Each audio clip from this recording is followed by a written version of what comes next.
جو عام سی بات سمجھ میں آ رہی ہے، لفظ کو سنتے ہی جنازہ میت کو کہتے ہیں، اور جنازہ اس چارپائی کو بھی کہتے ہیں جس چارپائی پر میت کو لٹا کر قبرستان لے جایا جاتا ہے یا نماز جنازہ کے لیے لے جایا جاتا ہے۔ تو جنازہ میت کو بھی کہتے ہیں، اور میت کو جس چارپائی پر لٹا کر کے لے جایا جاتا ہے اس چارپائی کو بھی جنازہ کہا جاتا ہے۔ جنازہ لے جانے کے کچھ آداب ہیں۔ سب سے پہلی چیز شریعت نے ہمیں یہ سکھایا ہے کہ میت کے جسم کو کسی چادر سے کفن پہنانے کے بعد الگ سے کسی چادر سے ڈھانپ دیا جائے، اس کو ڈھک دیا جائے، اور بہتر ہے کہ جس چادر سے ڈھکا جائے وہ چادر سفید کلر میں ہو، سفید رنگ میں ہو۔ بہت ساری جگہوں پر دیکھا جاتا ہے لوگ جس چادر سے ڈھکتے ہیں اس چادر پر کلمہ لکھا ہوتا ہے، بہت ساری دعائیں لکھی ہوتی ہیں۔ یہ بدعت ہے، یہ غیر ثابت شدہ طریقہ ہے، کہیں سے بھی یہ ثابت نہیں ہے۔ سفید چادر سے جو بالکل سفید ہو، اس پر کچھ نہ لکھا ہوا ہو، بہتر ہے کہ اسی سفید رنگ کے کپڑے سے میت کے جسم کو کفن کے اوپر سے ڈھک دیا جائے، پھر اس کو اٹھانے کی کوشش کی جائے، اس کو اٹھایا جائے۔ ابھی 2-3 دن پہلے میں نے ایک پوسٹ دیکھا، پاکستان کے بہت بڑے عالم ہیں، عقیدے کے بہت ماہر ہیں، عبداللہ ناصر رحمانی حفظہ اللہ۔ انہوں نے ایک جملہ کہا ہے، اور ان کا وہ جملہ تاریخی جملہ ہوگا۔ ان کے دنیا سے جانے کے بعد ان کا یہ جملہ سنہرے حروف میں لکھا جائے گا۔ اہل حدیث اس منہج سے اتنی محبت ہونی چاہیے۔ انہوں نے کہا ہے کہ اگر کفن کے کپڑے پر کچھ لکھنا جائز ہوتا، غور سے سنیے گا اس بات کو، کہ اگر کفن کے کپڑے پر کچھ لکھنا جائز ہوتا تو عبداللہ ناصر رحمانی اپنے کفن کے کپڑے پر اہل حدیث لکھواتا۔ سبحان اللہ، یہ منہج۔ لیکن ہماری شریعت نے اجازت نہیں دیا کہ اس کے اوپر کچھ لکھا جائے، یہ حرام، یہ ناجائز ہے، یہ بدعت ہے۔ اس کے بعد جنازے کو اٹھانا ہے۔ جنازے کو اٹھانے کی کوئی بھی دعا شریعت سے ثابت نہیں ہے۔ بہت سارے لوگوں کو دیکھا جاتا ہے بہت ساری دعائیں پڑھتے ہیں، کلمہ پڑھتے ہیں، بہت ساری ادھر ادھر کی دعائیں پڑھتے ہیں، کوئی بھی دعا شریعت نے ہمیں اس موقع کے حوالے سے نہیں سکھلائی ہے۔ ہاں، بسم اللہ عام حالات میں ہر کار خیر سے پہلے بسم اللہ پڑھی جاتی ہے، تو علماء نے اس کی اجازت دی ہے کہ صرف بسم اللہ کہہ سکتا ہے انسان، لیکن وہ بھی اس مخصوص حالت کے حوالے سے ثابت نہیں کہ انسان اس موقع پر بسم اللہ پڑھے۔ بعض لوگوں کو دیکھا جاتا ہے کہ جنازہ اٹھانے سے پہلے اس وقت صدقہ کرتے ہیں، کچھ روپیہ پیسہ غریبوں میں بانٹتے ہیں، یہ بھی ناجائز اور حرام ہے۔ بہت ساری جگہوں پر اس موقع پر قرآن کی تلاوت ہوتی ہے، یہ بھی ناجائز اور حرام ہے۔ جنازے کو یوں ہی اٹھانا ہے بغیر کسی دعا کے، آپ کو اجازت ہے بسم اللہ پڑھ سکتے ہیں۔ جنازے کو اٹھانے کے بعد سنت رسول ہے صلی اللہ علیہ وسلم کہ جنازے کو پیدل لے کے جایا جائے، اگر ممکن ہو تو جنازے کو قبرستان تک پیدل پہنچایا جائے، پیدل لے کے جایا جائے۔ اس تعلق سے ایک بڑی پیاری روایت ہے اور صحیح حدیث ہے، سنن ابو داؤد کے اندر یہ روایت موجود ہے۔ اللہ کے نبی صلی اللہ علیہ وسلم ایک مرتبہ ایک جنازے میں نکلے، رسول اللہ صلی اللہ علیہ وسلم کے پاس ایک جانور لایا گیا کہ آپ اس پر سوار ہو جائیں۔ اللہ کے نبی صلی اللہ علیہ وسلم نے منع فرما دیا کہ میں اس پر سوار نہیں ہوں گا۔ گئے قبرستان گئے، اس میت کو دفن کیا، اور جب واپس ہونے لگے تو پھر سے جانور کو دیا گیا نبی صلی اللہ علیہ وسلم کو کہ آپ اس پر سوار ہو جائیں۔ واپسی کے وقت اللہ کے نبی صلی اللہ علیہ وسلم اس جانور پر سوار ہو گئے۔ جا رہے تھے، جانور پیش کیا گیا کہ سوار ہو جائیں، آپ نے منع کر دیا۔ دفن کے بعد جب واپس آ رہے تھے تو دوبارہ جانور پیش کیا گیا کہ سوار ہو جائیں، اللہ کے نبی صلی اللہ علیہ وسلم اس جانور پر سوار ہو گئے۔ صحابہ کرام پوچھا کرتے تھے، صحابہ کرام رضی اللہ عنہم اجمعین نے یا ان میں سے کسی نے پوچھا کہ اللہ کے رسول صلی اللہ علیہ وسلم ایسا کیوں ہے؟ آپ جب آ رہے تھے آپ کو جانور پیش کیا گیا کہ سوار ہو جائیں، آپ سوار نہیں ہوئے، اب دفن کے بعد واپس آ رہے ہیں، آپ کو جانور دیا گیا، آپ فوراً سوار ہو گئے۔ اللہ کے رسول صلی اللہ علیہ وسلم نے اس موقع پر جو فرمایا وہ یاد رکھنے کی چیز ہے۔ اللہ کے نبی صلی اللہ علیہ وسلم نے کہا تمہیں معلوم ہے میں کیوں نہیں سوار ہوا؟ ان الملائکہ کانت تمشی، میں اس لیے نہیں سوار ہوا کہ اس وقت اس جنازے کے ساتھ فرشتے چل رہے تھے، اس جنازے کے ساتھ فرشتے چل رہے تھے۔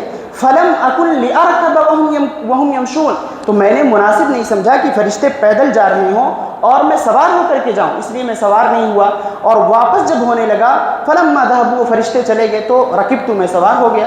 جب جا رہا تھا جنازہ لے کے ہم لوگ جا رہے تھے تو فرشتے بھی چل رہے تھے ساتھ ساتھ میں، اور اس لیے فرشتے پیدل چل رہے تھے، اس لیے میں نے سواری کو مناسب نہیں سمجھا، اور جب واپس ہونے لگے تو فرشتوں نے اپنی راہ دیکھ لی، وہ چلے گئے جنازے کو چھوڑ کر کے، وہاں سے چلے گئے، قبرستان سے واپس چلے گئے، اور ہم لوگ اکیلے بچے، تو میں سواری پر سوار ہو گیا۔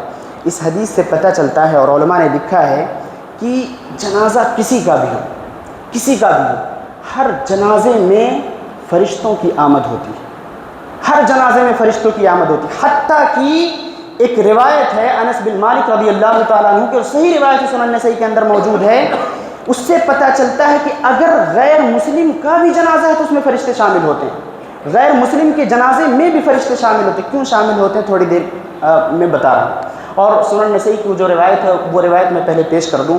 انس بن مالک رضی اللہ تعالیٰ عنہ کہتے ہیں کہ ایک جنازہ جا رہا تھا، اللہ کے نبی صلی اللہ علیہ وسلم قام، جنازے کو دیکھ کر کے کھڑے ہو گئے۔ آپ صلی اللہ علیہ وسلم سے کہا گیا یا رسول اللہ انہ جنازۃ یہودی، کہ یہ جو جنازہ جا رہا ہے جسے دیکھ کر کے آپ کھڑے ہو گئے یہ کسی یہودی کا جنازہ ہے۔ اللہ کے نبی صلی اللہ علیہ وسلم نے کہا کہ ہم یہودی کی وجہ سے نہیں کھڑے ہوئے ہیں، قمنا للملائکہ، ہم فرشتوں کی وجہ سے کھڑے ہوئے ہیں، فرشتے جا رہے ہیں یہاں پر۔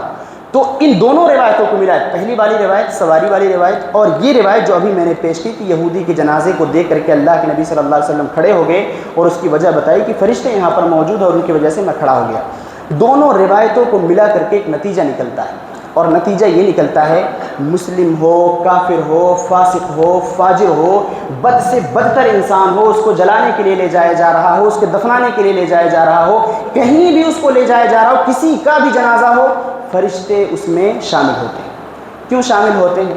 علماء نے اس کا فلسفہ بیان کیا ہے اور کہا ہے فرشتے نیک لوگوں کے جنازے میں ان کے لیے رحمت کی دعا کرنے کے لیے شامل ہوتے ہیں، اور برے لوگوں کے جنازے میں ان کے لیے لعنت، پھٹکار اور عذاب وغیرہ کی بد دعا کرنے کے لیے شامل ہوتے ہیں۔ یہ فلسفہ ہے۔ نیک لوگوں کے جنازے میں شامل ہوتے ہیں دعا کی غرض سے، دعائے خیر کی غرض سے، رحمت کی دعا کی وجہ سے، اور برے لوگوں کے جنازے میں شامل ہوتے ہیں ان کے اوپر لعنت بھیجنے کے لیے، ان کے اوپر عذاب وغیرہ کی دعا کرنے کے لیے کہ اللہ رب العالمین اور زیادہ ان کو سزا دے۔ تو اس وجہ سے فرشتے شامل ہوتے ہیں۔ میں کہہ یہ رہا تھا کہ جنازہ لے جانا، پیدل لے جانا، یہ اللہ کے رسول صلی اللہ علیہ وسلم کی سنت ہے، جیسا کہ اس سے معلوم ہوا۔ لیکن جو شہروں کی آبادی ہوتی ہے، مجبوری ہوتی ہے، قبرستان بہت زیادہ دور ہوتا ہے، تو یہ بھی درست ہے، یہ بھی ٹھیک ہے، اس میں کسی بھی قسم کی کوئی قباحت کی بات نہیں ہے کہ جنازے کو گاڑی سے لے جایا جائے، اور بقیہ لوگ جو تدفین وغیرہ میں شامل ہوتے ہیں وہ بھی گاڑی سے جائیں، اس میں کسی قسم کی قباحت کی بات نہیں ہے۔ البتہ ایک چیز میں اس موقع کے حوالے سے کہنا چاہوں گا کہ جنازہ جب پیدل لے جایا جاتا ہے تو اس کے تعلق سے شریعت کی جو ہدایت ہے وہ یہ ہے کہ انسان اس جنازے کے آگے بھی چل سکتا ہے، پیچھے بھی چل سکتا ہے، دائیں بھی چل سکتا ہے، بائیں بھی چل سکتا ہے، یعنی چاروں سمت چل سکتا ہے، لیکن بہتر اس کے لیے کہ جنازے کے قریب رہے۔ چل تو چاروں سمت میں چل سکتا ہے، چاروں جانب میں چل سکتا ہے، لیکن علماء نے لکھا ہے کہ بہتر ہے کہ وہ جنازے کے آگے دائیں بائیں نہ چل کر کے جنازے کے پیچھے پیچھے چلے، جنازے کے پیچھے پیچھے چلے۔ اور اس کی دلیل کیا ہے معلوم ہے؟ اللہ کے نبی صلی اللہ علیہ وسلم نے جہاں بھی جنازے کے پیچھے پیچھے چلنے کا حکم دیا ہے یا تلقین کی ہے، وہاں پر ایک لفظ کا ضرور استعمال کیا ہے، اور وہ لفظ ہے لفظ اتباع کا، واتبع الجنائز، واتبعوا الجنائز، واتبعوا الجنازہ، اتباع کا۔ اور اتباع کہتے ہیں پیچھے پیچھے سے کسی کی اتباع کرنے کو۔ میں آگے جا رہا ہوں، اور اتباع کب ہوگی؟ جب آپ میرے پیچھے پیچھے آئیں گے، میرے ساتھ میں چلیں گے تو اتباع نہیں ہے، میرے آگے چلیں گے تو اتباع نہیں ہے۔ ایک لیڈر ہوتا ہے، اس کے بارے میں کہا جاتا ہے کہ اس کی اتباع کرو، اس کے ساتھ آپ چلیں گے، اس کے آگے چلیں گے تو اتباع نہیں کہیں گے اس چیز کو۔ اس کے پیچھے پیچھے جب آپ چلیں گے تو اس کو کہیں گے پیروی کرنا، اس کو کہیں گے اتباع کرنا۔ اور اللہ کے نبی صلی اللہ علیہ وسلم نے جنازے کی اتباع اور پیروی کرنے کا حکم دیا ہے۔